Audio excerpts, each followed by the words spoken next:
ผู้สาวปีนึงหว่าให้อายไปส่งบอ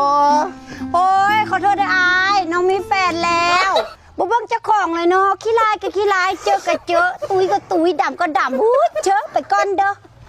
โอ้ยอย่าบอกลายเจ้าคงไม่ได้งามนะเจ้าบอกว่าค่อยกันไรสักมือหนึ่งคนจะจีบเจ้าเป็นแฟนไหนได้เด้ออุ้ยปากเก่งเธอว่าผู้สาวนี่เหรอเสี่ยวฮะพวนบ่ปากกันเราซื้อหยังคุณรู้เงี้ยค่อยมักลาวเสี่ยวมาก็ไปจีบเลยแม่โอ้มื้ออื่นค่อยจะไปขอเบอร์ลาวเสี่ยวไปมาแล้วดิมาแล้วนะไปเลยพอเลยผู้สาว มียังเนาะ คอ คอยยัง บ่มีอย่าง อ๋อไปก่อนเด้อไปเดี๋ยวออกไปแล้ววะเดี๋ยวน่าจะกันเด้อ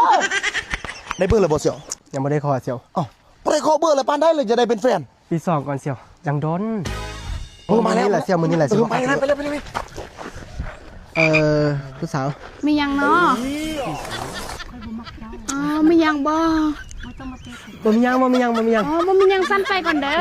ไปเสี่ยวไปละโอ้จะได้เสี่ยวได้เป็นแฟนเลยบ่ยังเสี่ยวยังไม่ได้ให้ดอกไม้เสี่ยวเอาปานได้เลยจะให้ดอกไม้จะเป็นแฟนปีสามก่อนเสี่ยวปี3เลยได้เสี่ยวได้บอกฮักคุณนู่นแย่เราบ่มื้อนี้แหละเสี่ยวจะบอกมาแล้วเนี่ยผู้สาวมียังบ่ค่อยมียังเนาะบ่มียังสั้นไปก่อนเด้อไปเสี่ยวไปแล้วอันจังไรอันได้บอกฮักคุณนู่นแย่เลยบ่ยังไม่ได้บอกเลยเสี่ยวเอาแล้วมือได้จะบอกฮักปี3เลยได้ปีสี่เสี่ยวจังไรยังโสดอยู่เอาจังไรเสี่ยว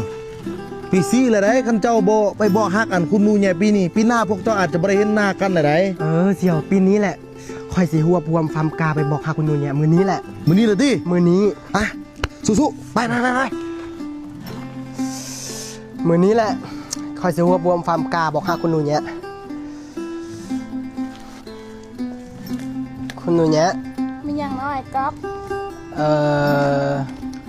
คนเงี้ยเป็นแฟนกับไอ้เนาะไอ้มักน้องแต่โดนแล้ว